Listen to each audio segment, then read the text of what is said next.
بسم اللہ الرحمن الرحیم، السلام علیکم ورحمۃ اللہ وبرکاتہ۔ آج کی تازہ ترین بڑی خبروں سے اس ویلاگ کا آغاز کریں گے۔ مکہ معاہدے سے اسرائیل پریشان ہے،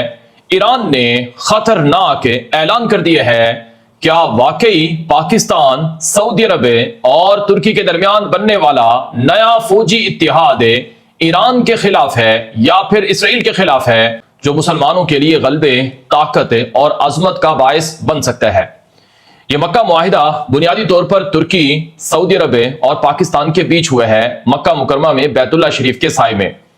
جمعے کے بعد اس معاہدے پر دستخط ہوئے اور جمعے کی نماز اکٹھی تینوں ملکوں کے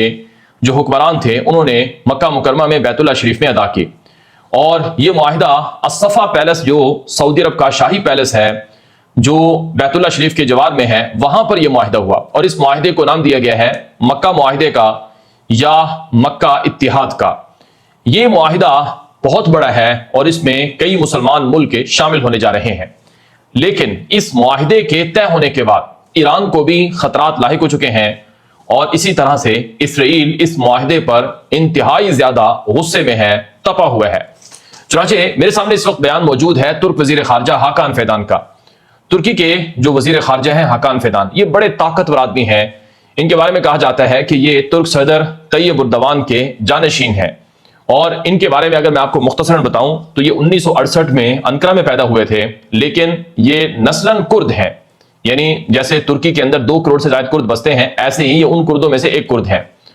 تو نسلاً یہ کرد ہیں، لیکن انقرہ میں پیدا ہوئے اور وہاں فوجی اسکول سے انہوں نے تعلیم حاصل کی، اور اس کے بعد یہ ترکی کی جو فوج ہے، بری فوج، اس کا حصہ بنے اور کئی سال وہاں یہ سروسز سر انجام دیتے رہے۔ بعد میں انہوں نے جو اپنی تعلیم ہے اس کو آگے بڑھایا اور یہ سفارتکاری کے میدان میں بھی داخل ہوئے، اور اس سے پہلے 2010 مئی 2010 میں ترک وزیر خارجہ، جو آج ترک وزیر خارجہ ہیں حاکان فیدان، ان کو ترکی کی جو انٹیلیجنس ایجنسی ہے جسے MIT کہا جاتا ہے، یہ اس کے چیف بن گئے۔ 2016 میں جب اردگان کے خلاف فوجی بغاوت ہوئی اور اردگان کا تختہ فوج نے الٹنے کی کوشش کی، تو اس وقت یہی حاکان فیدان MIT ترکی کی انٹیلیجنس ایجنسی کے چیف تھے، اور انہوں نے ترک فوج کی بغاوت کو ناکام بنایا، بلکہ باغیوں کا ہمیشہ کے لیے قلع کما کر دیا، اور جو باغی اردگان کے خلاف بغاوت میں ملوث تھے ان کی جو جڑیں تھیں وہ کاٹ دی گئیں۔ تو حاکان فیدان بعد میں ترکی کے یہ سفارتکاری کے میدان میں آئے، اور 2023 سے ان کو ترک صدر طیب اردگان نے وزارت خارجہ کا منصب دیا ہوا ہے۔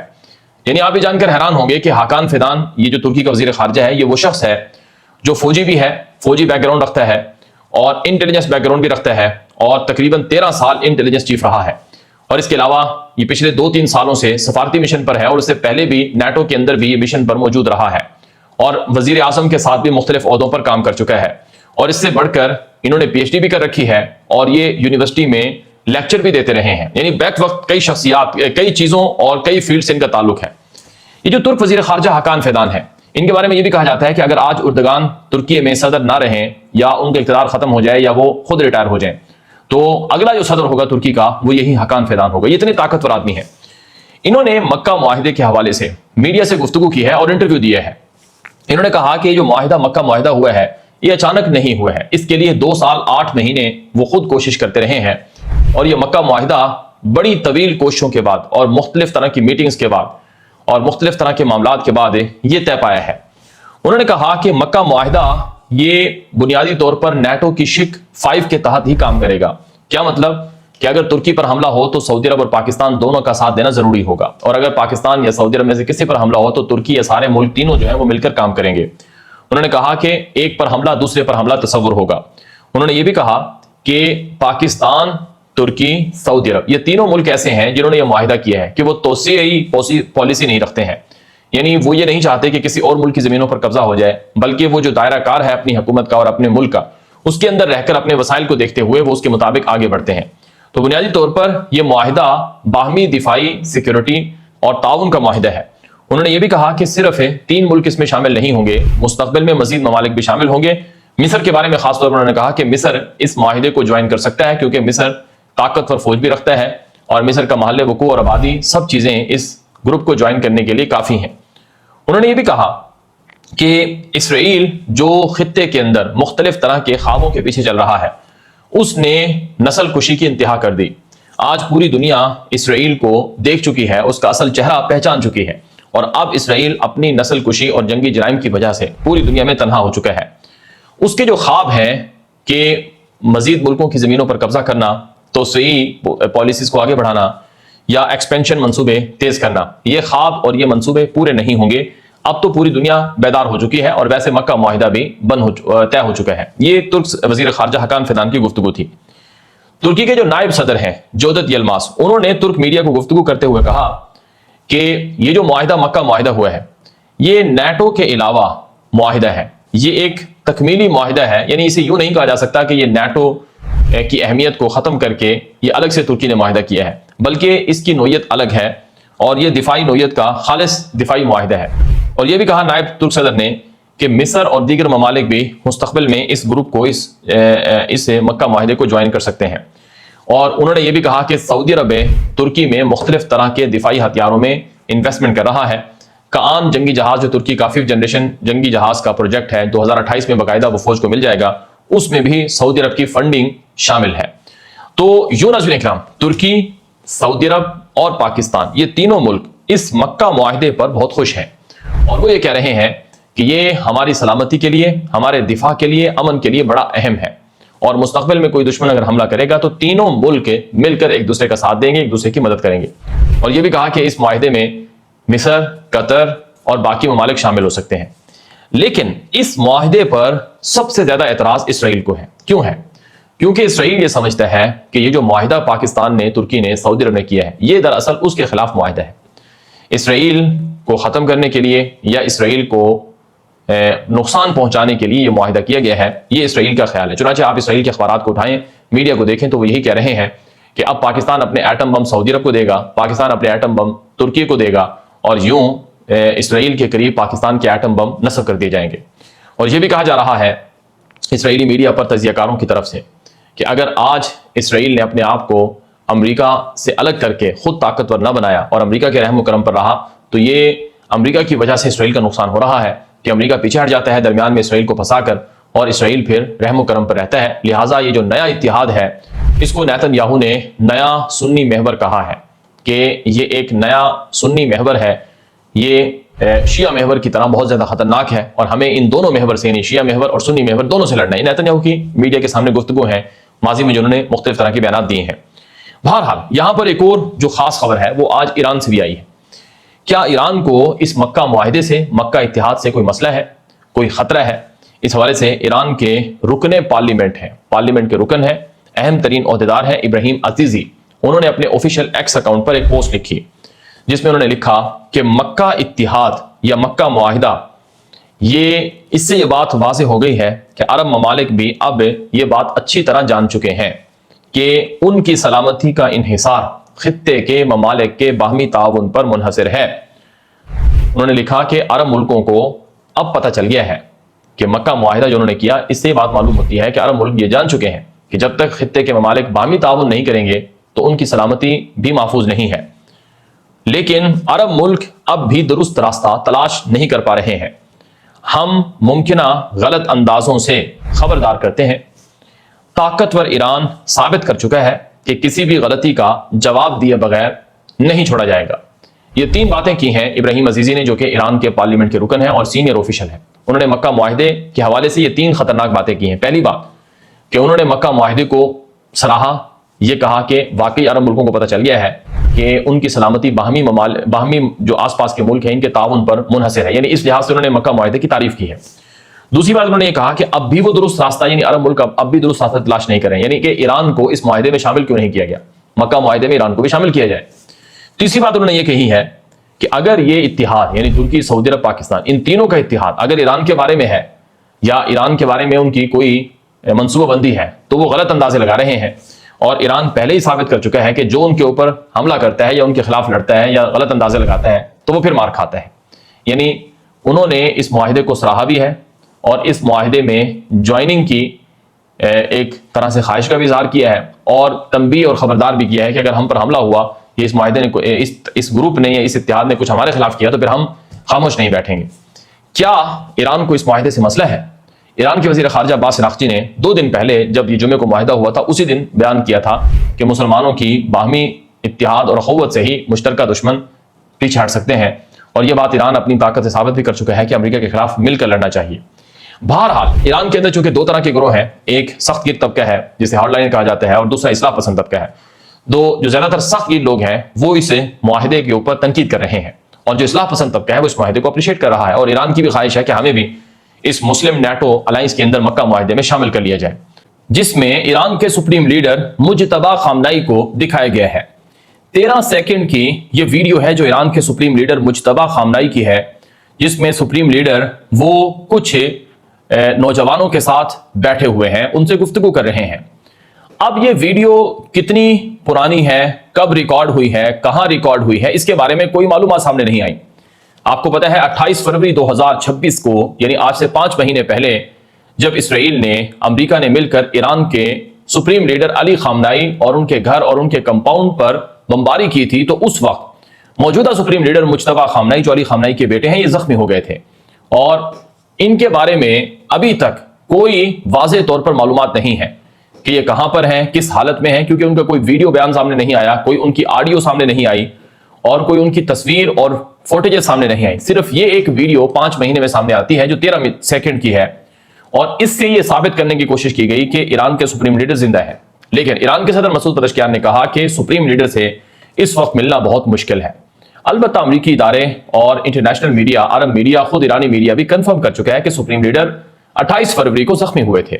اور یہ بھی رپورٹوں میں آ چکا ہے امریکی میڈیا کی کہ ان کا چہرہ، ان کے ہونٹ اور ان کی ٹانگیں شدید زخمی ہوئی تھیں اور سرجری کروائی گئی ہے۔ بہرحال ایران کے اندر اب بھی سوالات ہیں کہ سپریم لیڈر کہاں پر ہیں، اور امریکہ اور اسرائیل نے تو ہاتھ بھی کھڑے کیے ہیں کہ ہمیں سپریم لیڈر مجتبی خامنئی کے بارے میں پتہ نہیں چل رہا ہے۔ دوسری طرف آج ایران کے صدر مسعود پزشکیان نے تازہ بیان میں کہا ہے کہ ہم جنگ لڑنے سے نہیں ڈرتے ہیں، ہم اپنی جان دے دیں گے، لیکن امریکہ کے سامنے نہیں جھکیں گے، نہ ہی امریکہ کی غلامی کریں گے کہ ان کی شرائط ہم مان لیں، اور ہمارے فرنٹ لائن پر لڑنے والے جنگجوؤں کے ساتھ پوری ایرانی قوم ہے، اور کوئی اختلاف حکومت کا فوج کے ساتھ نہیں ہے۔ ایرانی صدر نے یہ بھی کہا کہ ایران جیت چکا ہے،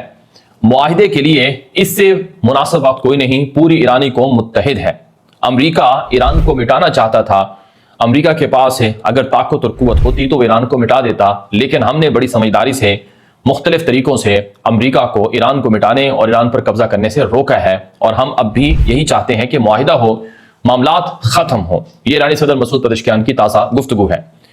ایران کے وزیر خارجہ عباس اراغچی نے تازہ بیان میں کہا ہے کہ ہماری فوج نے آبنائے ہرمز میں مزید نئے باہری راستے تلاش کر لیے ہیں، اور عمان کے ساتھ بات چیت آخری مرحلے میں ہے۔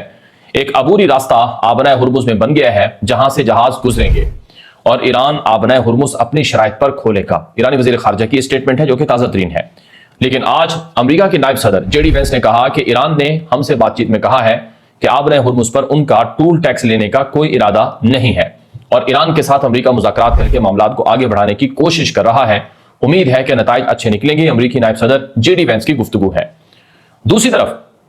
اسرائیلی میڈیا جو 13 ٹیلی ویژن کے نام سے ہے، اسرائیل کا ایک مشہور ٹی وی چینل ہے 13 کے نام سے، اس نے ایک رپورٹ میں دعویٰ کیا ہے کہ اگر امریکہ ایران سے معاہدہ کر لیتا ہے، ایران اور امریکہ میں صلح ہو جاتی ہے، اور امریکہ ایران پر حملہ نہیں کرتا، ایران پر حملے سے پیچھے ہٹ جاتا ہے، تو اسرائیل اپنے طور پر ایران پر حملہ کرے گا، اور اسرائیلی فوج اس کے لیے تیاری کر رہی ہے۔ ایران کو کسی بھی صورت طاقتور ہونے نہیں دیا جائے گا، اور معاہدے کی آڑ میں ایران کو مزید پنپنے نہیں دیا جائے گا۔ یہ اسرائیلی میڈیا 13 کی رپورٹ ہے، جس کا مطلب کیا ہے کہ امریکہ اور ایران کے معاہدے کو اسرائیل نہیں مانے گا، امریکہ اور ایران کے درمیان جنگ کے خاتمے کو بھی نہیں مانے گا، اور اسرائیل ایران سے اکیلا جنگ جاری رکھے گا اور ایران کو مارے گا، یعنی ان کے میزائل پروگرام کو، ان کی اہم شخصیات کو ٹارگٹ کرے گا۔ یہ اسرائیلی میڈیا کی رپورٹ ہے، اور اس کے لیے اسرائیلی فوج تیاری بھی کر رہی ہے۔ سوال یہ ہے کہ اکیلا اسرائیل ایران سے لڑ سکتا ہے؟ بالکل بھی نہیں لڑ سکتا۔ اگر امریکہ اسرائیل کی حمایت یا پش سے ہٹ جائے تو اسرائیل اکیلا بالکل بھی نہیں لڑ سکتا۔ اسرائیل کے پاس ایئر ڈیفنس سسٹم نہیں ہے، اسرائیل کے پاس وہ معلومات نہیں ہے جو ایران کے میزائل آتے ہیں ان کو پکڑا جائے، ان کو ڈیٹیکٹ کیا جائے۔ تو 1 گھنٹہ بھی اسرائیل امریکہ کے بغیر لڑائی ایران سے اکیلا نہیں لڑ سکتا ہے۔ یہ سراسر جھوٹ ہے کہ اسرائیل اکیلا حملہ کرے گا۔ یا تو اسرائیل حملہ کرے گا امریکہ کی خاموش حمایت کے ساتھ، یا پھر اسرائیل حملہ نہیں کرے گا۔ یہ دونوں باتیں ہو سکتی ہیں، ورنہ اکیلا اسرائیل ایران سے نہیں لڑ سکتا ہے، اگرچہ یہ دعوے بڑے کیے جا رہے ہیں۔ اور یہ بات تو واقعی سچی ہے کہ نیتن یاہو وہ ایران اور امریکہ میں صلح نہیں چاہتا ہے۔ نیتن یاہو نے جو حالیہ 8ویں ملاقات کی ہے ٹرمپ سے وائٹ ہاؤس میں، اس میں نیتن یاہو نے ٹرمپ کو فورس کیا کہ آپ ایران سے معاہدہ نہ کریں، یہ معاہدہ ہمیں قبول نہیں ہے۔ اور ایران کے خلاف اسرائیلی وزیر بار بار دھمکیاں لگا رہے ہیں کہ ہم اکیلے لڑیں گے، ہمیں امریکہ کی ضرورت نہیں ہے، اور امریکہ چاہے معاہدہ کرے یا نہ کرے، ہم اس معاہدے کو نہیں مانتے ہیں اور ہم اس کے پابند نہیں ہیں۔ اب دیکھیں کون مشرق وسطیٰ میں امن کے راستوں کو بند کر رہا ہے اور کون مشرق وسطیٰ میں امن کے راہ میں رکاوٹ بنا ہوا ہے۔ یہاں پر ایک اور خبر ہے جو کہ بہت بڑی امریکہ کے لیے پریشانی ہے، اور امریکی صدر ٹرمپ کے دعووں کی حقیقت امریکی میڈیا کھول رہا ہے۔ دو امریکہ کے مشہور میڈیا ہیں جن کی رپورٹیں میرے سامنے موجود ہیں۔ نیو یارک ٹائمز، یہ امریکہ کا بڑا مشہور میڈیا ہے، اس نے آج اپنی رپورٹ میں دعویٰ کیا ہے کہ ایران کی جنگ میں امریکہ کا سارا اسلحہ ختم ہو چکا ہے، جتنے اہم ہتھیار تھے وہ برباد ہو چکے ہیں۔ اب امریکہ یورپ سے، ایشیا سے، اپنے فوجی اڈوں سے اور اتحادی ممالک سے ہتھیار نکال رہا ہے اور ان ہتھیاروں کو جمع کر رہا ہے تاکہ اگر کسی دشمن سے امریکہ کو لڑنا پڑے تو ان کے پاس ہتھیار موجود ہوں۔ وہ ہتھیار جو امریکہ نے ایشیا میں یعنی جاپان اور دیگر جگہوں میں پہنچائے تھے، جنوبی کوریا وغیرہ میں، وہاں سے نکال رہا ہے، اور اسی طرح سے امریکہ اپنے ہتھیار یورپ سے نکال رہا ہے۔ اور یہ بھی کہا گیا کہ اتحادی ممالک جن کو اسلحہ امریکہ نے دینا تھا اور ان سے معاہدے برسوں پہلے ہوئے تھے، ان اتحادی ممالک کو اسلحہ بھیجنے اور ترسیل کرنے سے بھی معاملات کو روک دیا گیا ہے۔ اور نیو یارک ٹائمز کہتا ہے کہ اگر آج چائنا سے، رشیا سے امریکہ کی جنگ ہو جائے تو امریکہ کے پاس کوئی مناسب تیاری نہیں ہے۔ فوج کی تیاریاں انتہائی شدید متاثر ہوئی ہیں، ایران کی جنگ کی وجہ سے سارا اسلحہ برباد ہو چکا ہے۔ آپ دوسرا امریکی میڈیا ہے واشنگٹن پوسٹ، اس کی آپ یہ رپورٹ دیکھیں۔ واشنگٹن پوسٹ نے لکھا کہ امریکی حکومت، ٹرمپ کی حکومت امریکہ کی اسلحہ بنانے والی دفاعی کمپنیوں پر دباؤ ڈال رہی ہے کہ زیادہ سے زیادہ اسلحہ بناؤ، ہتھیار بناؤ، اپنی اسلحہ بنانے کی صلاحیت کو مزید پھیلاؤ، مزید فیکٹریاں، مزید کانٹریکٹس کرو۔ اور ہتھیار چونکہ ایران کی جنگ میں سارے ختم ہو چکے ہیں، اسلحے کے وافر مقدار میں ذخائر برباد ہو چکے ہیں، اس لیے بہت شدید دباؤ ہے امریکی حکومت کا امریکی اسلحہ بنانے والی کمپنیوں پر کہ دن رات کام کرو، اسلحہ جمع کرو، بناؤ۔ رپورٹ میں یہ بھی بتایا گیا ہے کہ پیٹریاٹ جو کہ امریکہ کا ایئر ڈیفنس سسٹم ہے، پیٹریاٹ ایئر ڈیفنس سسٹم کی جو بیٹریز تھیں یا ان کا جو انٹرسیپٹر میزائل تھے وہ 2200 تھے امریکہ کے پاس جنگ سے پہلے۔ ایران سے لڑائی کرنے کے بعد اب 800 تک رہ گئے ہیں، جو کہ انتہائی کم ترین سطح ہے ذخائر کی۔ تھارڈ انٹرسیپٹر میزائل امریکہ کے پاس 452 تھے جنگ سے پہلے، لیکن اب وہ 270 تک رہ گئے ہیں، یعنی آدھے کم ہو گئے ہیں۔ اور یہ بھی کہا گیا اس رپورٹ میں کہ $60 ارب کا امریکی حکومت نے اسلحہ بنانے والی کمپنیوں سے فوری معاہدہ کیا ہے کہ ہمیں $60 ارب کے مزید اسلحے اور ہتھیار بنا کر دیے جائیں۔ لیکن امریکی کانگریس میں ابھی تک جو دفاعی بل ہے $1.5 ٹریلین کا، وہ منظور نہیں ہوا ہے۔ آپ کو پتہ ہے امریکی صدر ٹرمپ کے حکم پر امریکی فوج کے بجٹ کو بڑھایا گیا، انکریز کیا گیا، $970 ارب سے $1500 ارب تک وہ بجٹ کیا گیا، آدھو آدھ اضافہ کیا گیا۔ تو وہ جو بجٹ بڑھایا گیا ہے اس کی منظوری بھی نہیں ہو رہی ہے۔ تو ٹرمپ کی حکومت بہت پریشان ہے کہ اب ایران سے کیسے لڑیں، اسلحہ بھی نہیں ہے اور ایران کے سامنے بے بس ٹرمپ نظر آ رہا ہے، شرائط بھی ایران کی ماننی پڑ رہی ہیں اور پیسے بھی امریکی جو کانگریس ہے وہ فراہم نہیں کر رہی ہے۔ یہاں پر ایک اور بڑی خبر ہے کہ امریکی فوج میں بغاوت عروج پر ہے اور امریکی فوج میں اندرونی اختلافات بڑھ رہے ہیں۔ امریکی فوج کے ایک ٹاپ فوجی جنرل تھے جن کا نام تھا جنرل چارلس کوسٹانزا، یہ یورپ کے اندر امریکہ کی 5th کور کے کمانڈر تھے۔ ان کو اچانک عہدے سے برطرف کر دیا گیا ہے۔ اس سے پہلے امریکی فوج کے 52 جرنیلوں کو مستعفی کیا گیا تھا اور اب ایک اور امریکی فوجی جنرل ہیں جن کا نام جنرل چارلس کوسٹانزا تھا، ان کو بھی عہدے سے ہٹا دیا گیا ہے، حالانکہ ان کی مدت ملازمت موجود تھی، جس کا مطلب واضح طور پر یہ ہے کہ امریکی فوج کی اندرونی جو قیادت ہے وہ امریکی وزیر جنگ پیٹ ہیگسٹ سے شدید اختلافات رکھتی ہے۔ جو امریکہ کا وزیر جنگ ہے پیٹ ہیگسٹ، یہ بہت شدید متنازع قسم کا آدمی ہے اور اس کے مختلف طرح کے سکینڈلز بھی گردش کر رہے ہیں اور اس کی تعیناتی پر بھی سینٹ میں، کانگریس میں شدید ہنگامہ آرائی ہوئی تھی کہ اس شخص کو عہدے پر نہ لگایا جائے، یہ شخص موضوع نہیں ہے۔ اور یہی امریکی وزیر جنگ ہے پیٹ ہیگسٹ جس نے اپنے بازو پر کافر کا ٹیٹو بنوا رکھا ہے اور یہ اس جنگ کو مقدس جنگ کا نام بھی دیتا ہے جو ایران کے خلاف شروع کی گئی ہے اور باقاعدہ لوگوں کو کہتا ہے کہ یہ وہی جنگ ہے جو کروسیڈ وارز تھیں، جو صلیبی جنگیں تھیں، اس طرح کی جنگیں ہیں۔ بہرحال ایک اور بڑی خبر آپ کو بتائیں گے، آج کی بڑی خبر ہے کہ امریکی صدر ٹرمپ کے خلاف کانگریس میں کرپشن، بدعنوانی اور عہدے کا ناجائز استعمال اور فیملی بزنس کو پروموٹ کرنے کے حوالے سے معاملات آگے بڑھ رہے ہیں۔ امریکی صدر ٹرمپ کی جو مخالف پارٹی ہے ڈیموکریٹ پارٹی، انہوں نے اعلان کیا ہے کہ جب وہ نومبر میں الیکشن جیت کر کانگریس میں اکثریت حاصل کریں گے تو ٹرمپ کی امپیچمنٹ سے پہلے ٹرمپ کے جو بزنس ریکارڈز ہیں ان کا ڈیٹا حاصل کر کے ان کے مطابق کارروائیاں ہوں گی۔ ٹرمپ نے اپنے عہدے کا استعمال کر کے بلینر کو، ارب پتی تاجروں کو اور بزنس مین کو بہت خوب نوازا ہے اور اپنی فیملی بزنس کو بھی خوب ترقی دلوائی ہے۔ یہ سب کرپشن کی، بدعنوانیوں کی تحقیقات ہوں گی اور کڑا حساب ہوگا۔ آپ کو پتا ہے ٹرمپ خود ایک تاجر ہے اور وہ اب آپ کو پتا ہے یہ اسلحہ بنانے والی جو کمپنیاں ہیں یہ ان کو پیسے دے دے کر ان میں بھی پروفٹ کمایا جاتا ہے،